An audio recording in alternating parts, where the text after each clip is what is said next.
Man, am I tired. I took off of work early this afternoon to take care of some personal matters, and all I could think about was how glorious a nap would be. Maybe just lying in my hammock, watching the sky through the trees, while my eyelids get heavier and heavier until I fall into blissful slumber. After posting yesterday's reflection at the stroke of midnight, I made a bowl of cold spaghetti and promptly passed out in my bed before finishing it, only to wake sluggish and still exhausted 6 hours later. Sexy, I know. Rest is certainly essential to a balanced lifestyle, and unfortunately, it is also usually the sliver of the lifestyle pie chart which gets chiseled at first.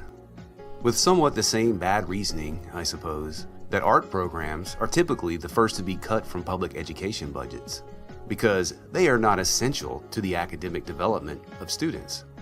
Or in my case, adequate rest is not essential for me to perform at optimal levels.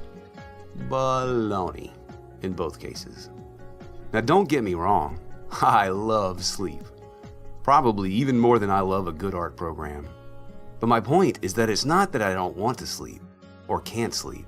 It's just that it's the easiest thing to sacrifice when my itinerary is loaded to the max. At least for a while, it seems easy and harmless, until at some point, usually after a few nights of only getting 5 to 6 hours sleep after pulling 18-hour days, that ever so diminishing sliver of pie suddenly quivers like a rubber dart until it breaks free and mushrooms out. Is that even a term? Anyway, until it breaks free and mushrooms out, taking over pretty much the entire pie chart until I sleep like a bear, preferably until fully recharged. So I figured today, 36 days before I turn 40, in my near somnambulistic state, I would reflect on balance. Having balance in ye old pie chart is the best way to ensure ideal performance. So, balance of what, you ask?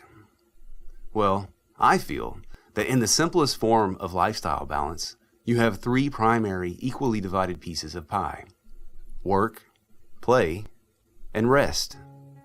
Of course, each one of those can be broken down into many subcategories, but that, including where you place something like cooking dinner, for example, is it work? Is it play? Is not as important as keeping those 3 primary categories balanced.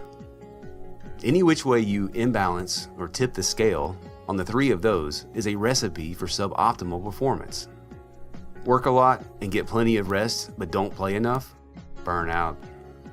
Play and rest so much that you don't have time for work? Broke. Work and play so much that you don't get adequate rest? Zombie. So there it is, the trifecta of balance, which I think fits nicely into this T-36 days, since the number 36 is quite interesting in regards to balance. It is both the square of 6 and a triangular number, making it a square triangular number. It is also the smallest square triangular number other than 1. And it is also the only triangular number other than 1 whose square root is also a triangular number. It is also a circular number, a square number that ends with the same integer by itself. For example, 6 times 6 equals 36. Neat. So 36 seems pretty balanced to me. Okay, I never got that nap, but it's time for play now. And by play, I mean go make dinner for a very patient son. Then, I'ma sleep hard, dog. Good night to all. See you tomorrow.